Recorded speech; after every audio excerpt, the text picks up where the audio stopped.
ఇదొక కుట్ర. కులాలు లేవు, జంప్ అయినరు. ఏడికి జంప్ అవుతారండి? ఇలా మీరు చేస్తున్నటువంటి ఏమవుతారు, వాళ్ళకు రావాల్సిన ఫలాలు అందనీయకుండా చేస్తున్నారు కాబట్టి ఇలా వాళ్ళు ఎందులోకి జంప్ అయినరు?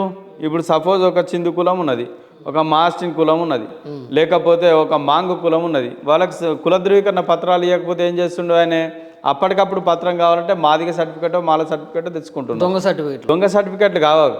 వాళ్ళు కూడా దళితులే, అందుబాటులో ఉన్న సర్టిఫికేట్ తెచ్చుకుంటున్నారు అంటున్నా నేను. వాళ్ళకు వాళ్ళు దళితులే, వీళ్ళు దళితులే. ఆ సర్టిఫికేట్ వెరిఫై చేసి వానికి చెప్తా వినండి. ఫలానా కులం ఉన్నది, నీది మాస్టర్ కులం సర్టిఫికేట్ కులం నీది. నీ మాస్టర్ కులం అవునా కాదా అన్నటువంటిది ఎవరు డిక్లేర్ చేయాలా? అధికారి నీ దగ్గరికి రావాలి, వచ్చి ఎంక్వైరీ చేసుకొని ఆయన పక్క పంటున్న కనుక్కొని నీ వృత్తి ఏంది, నీ చరిత్ర ఏంది తెలుసుకొని దానికి ఒక జీవో 58 అని ఉంటుంది, ఏమేమి గైడ్ లైన్స్ పాటించాలనేటువంటిది. దాని ప్రకారం వచ్చి నీ యొక్క పని ఆయనకు అంటే ఎంక్వైరీ చేసుకొని ఆయనకు పత్రం ఇవ్వాలి, కులపత్రం. దానికన్నా ముందు ఆల్రెడీ సర్టిఫికేట్ తీసుకుని లేదండి, సర్టిఫికేట్ లేదు, వాళ్ళ ఇంట్లో చదువుకోలేదు. సర్టిఫికేట్ ఎట్లుంటుంది? నువ్వు ఇస్తే ఉంటుంది కదా, ఎక్కువ దేడికెళ్ళి ఉంటుంది. అంతకన్నా ముందే మనకి మొగుడు మీదకి వస్తుందా? అంటే ఇన్నేళ్లలో అసలు ఎవరు బడికి పోలేదు, ఎవరు చదువుకోలేదు. ఉన్న కాడికి ఉన్నాయి. ఆ సర్టిఫికేట్ తీసుకోవాలన్న ప్రతిసారి కూడా పోరాటమే. సో అదే మాలమాదిగ అంటే ఇప్పుడు ఇలా ఉద్యమాల వల్లనో ఇలా నాయకత్వం వల్లనో వాళ్ళకు ఉన్నటువంటి కింది స్థాయిలో ఆర్ఐ కాడికి వెళ్ళి, ఎంఆర్ఓ కాడికి వెళ్ళి, ఆర్డీఓ కలెక్టర్ దాకా కూడా అధికారులు ఉన్నారు వాళ్ళ కులానికి సంబంధించిన వాళ్ళు. వాళ్ళు సపోర్ట్ చేసుకుంటారు వాళ్ళ కులానికి. మా కులంలో నుంచి ఒక ఎంఆర్ఓ ఉన్నాడా, ఒక ఆర్డీఓ ఉన్నాడా, వీళ్ళు మా వాళ్ళే అని చెప్పడానికి? కలెక్టర్ ఉన్నాడా, ఒక ఎస్పీ ఉన్నాడా? లేరు కదా. అంటే ఇప్పుడు మీ కులాలలో ఇప్పుడు 57 కులాలలో కూడా ఎవరు చదువుకున్న వాళ్ళు లేరు, ఎవరు డాక్టర్లు లేరు, ఎవరు కలెక్టర్ లేరు, ఎవరు రాజకీయ నాయకులు లేరు, ఎవరు ఏ ఒక అవార్డు కూడా పొందిన వాళ్ళు ఎవరు లేరు. నేను ఏమంటున్నా, మీరు లెక్కలు తీయండి. మొన్న కూడా కమిషన్ చెప్పినాం, మేము అడిగినాం, వారు కూడా తీస్తూ ఉన్నారు. ఇవాళ ఆ పరిస్థితుల్లో ఆ రేంజ్లో ఇలా యూనివర్సిటీ మెట్లు ఎక్కినటువంటి ఒక ప్రొఫెసర్ అయినటువంటి ఒక మా కులాన్ని నుంచి ఉంచండి, ఒక మిగతా వాళ్ళని 100 మంది ఉంటారు మాలమాదిగలు. ఒక కలెక్టర్ని ఉంచండి, ఇవాళ మిగతా వాళ్ళు ఇలా 10ల సంఖ్యలో ఉన్నారు. డాక్టర్లు ఉంచండి, ఎన్నో ఒకడో ఇద్దరు ఉంటారు. అన్ని ఒక 10-20 కులాల నుంచి ఒకళ్ళు ఇద్దరు ఉంటారు. ఆ ఒక్కరిద్దరి మీదనే ఇక వాళ్ళ వచ్చినాయి అనడానికి లాభం లేదు. నీకు ఉన్నటువంటి ఇలా దళితులు అన్నాక అందరినీ కూడా 341 ప్రకారంగా అంటరానితనం బేస్డ్గానే కదా నిన్ను గుర్తించింది. మళ్ళీ నీకు ఇంట్లో వేరియేషన్లు ఎందుకంటే? అంటే మీరు ఒక్కోసారి ఎట్లా మాట్లాడుతున్నారంటన్నా, నేను ఎగ్జామ్ ఉన్నట్లు కరెక్ట్గా 100కు 100 వచ్చేటట్టు రాసిన, కానీ టీచర్ సరిగ్గా దిద్దలేదు అన్నట్టు మాట్లాడుతున్నారు. అంటే రిజర్వేషన్ లోపం వల్ల మేము వెనకబడిపోయినాం అన్నట్టు కూడా మీరు చాలాసార్లు మాట్లాడారు. రిజర్వేషన్లు అంటే ఏంటిదండి? ఇప్పుడు మీరు అంటున్నారు మేము వెనకబడినాం అని చెప్పేసి, మీరనే కాదండి, ఇప్పుడు మామూలుగా 57 కులాలనే ఈ ముసుగులో మాట్లాడే వాళ్ళు చాలామంది ఉన్నారు. వాళ్ళు కూడా ఏంటంటే, అంటే మీ ఒక్కరి గురించి కాదు, వాళ్ళు ఏంటంటే రిజర్వేషన్ వల్లనే వెనకబడ్డాం, మమ్మల్ని తక్కువ చేస్తున్నారు కాబట్టి మేము వెనకబడ్డం అంటున్నారు. దేనివల్ల వెనకబడ్డం అనేది ఒక సబ్జెక్ట్ అనేది క్లియర్ బయటకు రావట్లేదు. మీకు ఒక విషయం చెప్తా. ఫస్ట్ కూడా రిజర్వేషన్లు ఎవరికి ఇస్తారు? ఎందుకు రిజర్వేషన్లు ఇస్తారు? ఇవ్వాల్సిన అవసరం వచ్చి వెనకబడ్డటువంటి కులాలు, వెనకబడ్డటువంటి ఏవైతే జాతులు ఉన్నాయో వాటిని కొంచెం రైట్.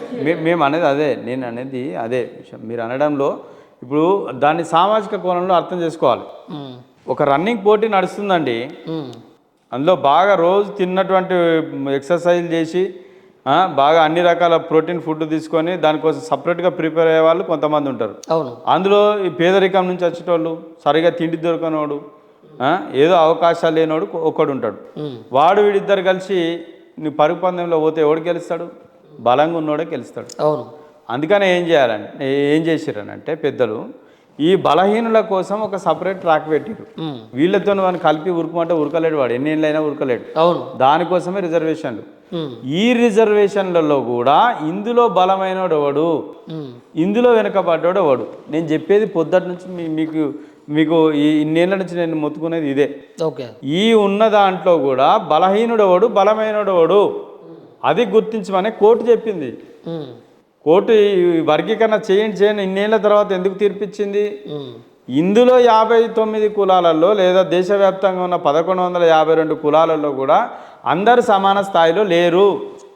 ఇందులో కూడా హుషారున్న వాళ్ళు ఉన్నారు, ఫలాలు ఎక్కువ పొందిన వాళ్ళు ఉన్నారు, వాళ్ళకి అవకాశాలు ఎట్లా వచ్చినాయి, వచ్చిన కాడికి పొందిన వాళ్ళు ఉన్నారు. పొందిన వాళ్ళు మళ్ళా పొందుతున్న వాళ్ళు ఉన్నారు, రిపీటేషన్గా రిజర్వేషన్లు పొందుతున్న వాళ్ళు ఉన్నారు, వాళ్ళు బలంగా ఉన్నారు, వాళ్ళ పిల్లలే మళ్ళా పొందుతున్నారు. కాబట్టి ఇందులో ఇప్పటి వరకు పొందనోడు ఐడెంటిఫై చేయండి నాయన అని చెప్పిండ్రు. అదే వర్గీకరణ. ఆ పొందని కులాలలో మేమున్నాం. మా వాదన ఏంటంటే ఈ బి గ్రూప్లో కానీ, డి గ్రూప్లో కానీ, ఏ గ్రూప్లో కానీ ఇందులో మళ్ళీ 1-2 కులాలు ఇప్పుడు ఏబిసిడి చేస్తామండి. ఈ ఏబిసిడిలో కూడా 1-2 కులాలే పొంది మిగతాలు పొందకపోతే ఇంకా అన్యాయం జరిగినట్టే కదా. మళ్ళీ రేపు 30 ఏళ్ళ తర్వాత మళ్ళీ ఇంట్లో కూడా ఏబిసిడి చేయమని అడగాలి కదా మేము. అట్లా కావద్దని ఇప్పుడు కోర్టు ఏం చెప్పిందంటే మాదిగా అయినా సరే, మాలైనా సరే, ఇంకో కులమైనా సరే, మాదిగలే ఉన్నారు సపోజ్ 10% మాకు కావాలని అంటున్నారు. అందులో 10%లో ఎవరు తీసుకుంటారు ఎక్కువ? ఆల్రెడీ డెవలప్ అయ్యి ఆల్రెడీ ఫలాలు పొందిన వాళ్ళే ఎక్కువ తీసుకుంటారు. ఇప్పుడు 1,00,000 డప్పుల పేరు మీద వచ్చి డప్పులు కొట్టేళ్ళు ఇంకా 30 ఏళ్ళ తర్వాత కూడా డప్పులే కొడతారు. వాళ్ళకి అందాయి. వాళ్ళకి ఎట్లా అందాలనే దానికి ఇంకో సైంటిఫిక్ మెథడ్ ఆలోచన చేయాలి. డప్పులు కొట్టేళ్ళ పిల్లలు వాళ్ళు రేపు ఐఏఎస్లు కావాలి, ఐపీఎస్లు కావాలి. మీకు తెలిసి ఆ డప్పులు కొట్టడానికి కారణం ఏంది? ఆ డప్పులు అండ్ వేల గొంతుల కార్యక్రమానికి మీరు ఎంతవరకు మద్దతు ఇస్తారు? మీకు ఇక్కడ నేను అంశం ఏంటంటే నేను సామాజిక దృక్పథంతో మాట్లాడుతున్నా. డప్పులు కొట్టినా, మేము చెప్పులు కొట్టినా, మా వాళ్ళు ఇంకా కిన్నెరు పట్టినా, వాళ్ళు భిక్షాటన చేసినా కానీ ఆ పిల్లలకు వాళ్ళకు సంబంధించినటువంటి పిల్లలు మెజారిటీ ఫలాలు అందుకోవాలి. వాళ్ళు కూడా ఐఏఎస్లు కావాలి, రేపు ఐపీఎస్లు కావాలి, పెద్ద పెద్ద ఇండస్ట్రియలిస్టులు కావాలి, వాళ్ళు యూనివర్సిటీల్లో చదవాలనేది నా ఉద్దేశం. ఓకే. సో మాదిగలైనా కానీ మాలలైనా కానీ అందులో అట్టడుగు వర్గాలకు అంత లేవు అనేటువంటిది నా బాధ. కోర్టు చెప్పింది ఇక్కడ మీరు స్పష్టంగా ఎస్సీ వర్గీకరణ మీద మీలాంటి రిపోర్టర్లు కూడా అర్థం చేసుకోవాల్సింది ఏంటంటే కొంతమంది పేరు ఉన్నటువంటి యూట్యూబ్ ఛానల్స్ నడుపుతున్నటువంటి రిపోర్టర్స్ కూడా దాని మీద తప్పుగా చెప్తా ఉన్నారు. పూర్తి సబ్జెక్టు అవగాహన లేకుండా రకరకాల లెక్కలేసి చెప్తా ఉన్నారు. కానీ అది కరెక్ట్ కాదు. ఇక్కడ కోర్టు చెప్పింది ఈ కులాల వారికి వర్గీకరణ చేయమని చెప్పలే. ఇప్పుడు కూడా మనం ఈ పేపర్లో చదివినాం. వాళ్ళల్లో ఎవరైతే కరెక్ట్గా పొందలేకపోతున్నారో వాళ్ళ యొక్క ఎంపరికల్ డేటా తీయమని చెప్పిండ్రు. అది మాదిగలు కానీ మాలలు కానీ 57 కులాలు ఎవరైనా కానీ పొందని వాళ్ళు, మాలల్లో పొందిన వాళ్ళు ఉంటారు, పొందని వాళ్ళు ఉంటారు, మాదిగల్లో పొందిన వాళ్ళు ఉంటారు, పొందని వాళ్ళు ఉంటారు. ఈ పొందిన వాళ్ళందరినీ ఒక గుంపు చేయమన్నారు. పై కనపడేదేమో పొందిన వాళ్ళే కనబడతారు నీకు. సో కాబట్టి పొందిన వాళ్ళను చేయమని అంటున్నాం మేము. ఇప్పుడు డప్పులు కొట్టిన వాళ్ళు మళ్ళీ 50 ఏళ్ళ తర్వాత డప్పులే కొట్టమని అంటలే. డప్పులు కొట్టిన వాళ్ళే రేపు డాలర్లు సంపాదించాలి, చెప్పులు కొట్టిన వాళ్ళే రేపు రాజ్యాధికారంలోకి రావాలి. ఆల్రెడీ రాజ్యాధికారం ఉన్నోళ్ళే మళ్ళీ రాజ్యాధికారంలోకి వస్తే లాభం లేదు. ఇవాళ ఉన్నారు మా మంత్రులు ఉన్నారు, ఎమ్మెల్యేలు ఉన్నారు.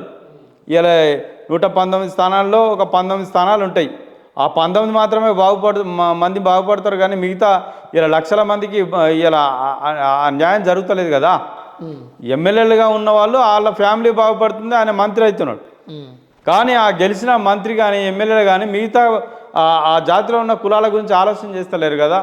ఆ జాతికి అందవలసినటువంటి ఎస్సీ ఎస్టీ సబ్ప్లాన్ నిధులు కానీ ఇట్లా కుల పత్రాలు ఎదుర్కొంటున్నటువంటి ఇబ్బందులు కానీ లేకపోతే రావాల్సినటువంటి సంక్షేమ ఫలాల గురించి ఎవరన్నా మాట్లాడుతున్నారా? దానికోసం కాదు కదా కొట్లాట. మాకు కావాల్సింది విద్య, ఉద్యోగం, వైద్యం అనేటువంటిది పక్కాగా మాకు అందినట్లయితే ఆ మంత్రి పదవులు ఇవన్నీ మాకు అవసరం లేదండి. మేము ఇలా ఆర్థికంగా అన్ని రకాలుగా సామాజికంగా బలపడ్డ తర్వాత ఇలా ఖచ్చితంగా నిలదీస్తారు, ప్రభుత్వాన్ని ప్రశ్నిస్తారు. అది కావాలని అంటున్నాం మేము. కాబట్టి ఇందులో ఉన్నటువంటి ఇలా పేపర్లో కూడా చెప్పింది అదే. ఇలా ఒకే సబ్ క్లాస్ మొత్తానికి రిజర్వేషన్లు కేటాయించద్దు, ఏ సబ్ క్లాస్కు రిజర్వేషన్ ఫలాలు అందడం లేదన్న డేటా ఆధారంగానే వర్గీకరణ చేయాలన్నది, అంతేగాని కులాల వారిగా చేయమని చెప్పలే. దాన్ని ఫస్ట్ అర్థం చేసుకోండి. దీనికి మీరు మద్దతు ఇస్తున్నారా? వర్గీకరణ చేయాలనే వాళ్ళందరూ కూడా నేను అడుగుతున్నా. చేయాలంటున్నాను. ఎట్లా చేయాలో చెప్తాను రా. అంటే ఇప్పుడు మీరు మద్దతు ఎవరు మద్దతు కావాలని అంటున్నారు? ఇలా మా మద్దతు కాదండి, ఎవరో మద్దతు మాకెందుకండి, నాకు అర్థం కాదు. ఉన్నదాన్ని దీన్ని డిస్టర్బ్ చేయకుండా అన్యాయం జరుగుతున్నటువంటి వర్గాలకు అందించండి అని ప్రభుత్వాన్ని అడుగుతున్నాం మేము.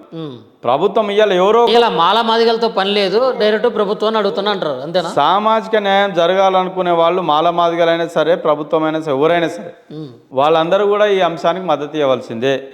ఇవాళ సుప్రీంకోర్టు గౌరవిస్తామని అంటున్నాం కదా, సుప్రీంకోర్టు చేయమని చెప్పింది కదా, రాష్ట్ర ప్రభుత్వం చేస్తామని అంటుంది కదా, కేంద్ర ప్రభుత్వం చేసుకోవచ్చు అని చెప్పింది కదా. దీనిలో అడ్డుకునేటోళ్ళు ఎవరు ఉన్నారు? ఇక ఇలా మాలలు కూడా మాకు చేయాలని అంటున్నారు కదా. మీరు అన్నారు కదా కేంద్ర ప్రభుత్వం చేసుకోవచ్చు అని చెప్పింది అన్నారు కదా, కానీ ఇక్కడ అసలు విషయం ఏంటంటే రాజకీయ కుట్ర ఉంది కాబట్టి ఇప్పుడు వరకు కూడా ఈ వర్గీకరణ అనేది అట్లనే ఉంది, జరగలేదు, కాకూడదు అని చెప్పేసి వస్తుంది బయటికి. దానికి మీరు ఏం సమాధానం చెప్తారు? ఇప్పటికి కూడా మీరు అన్నది 100% వాస్తవం. కేవలం ఒక దళితుల విషయంలో రాజకీయ కుట్రలు ఎందుకండి, కోణాలు ఎందుకండి?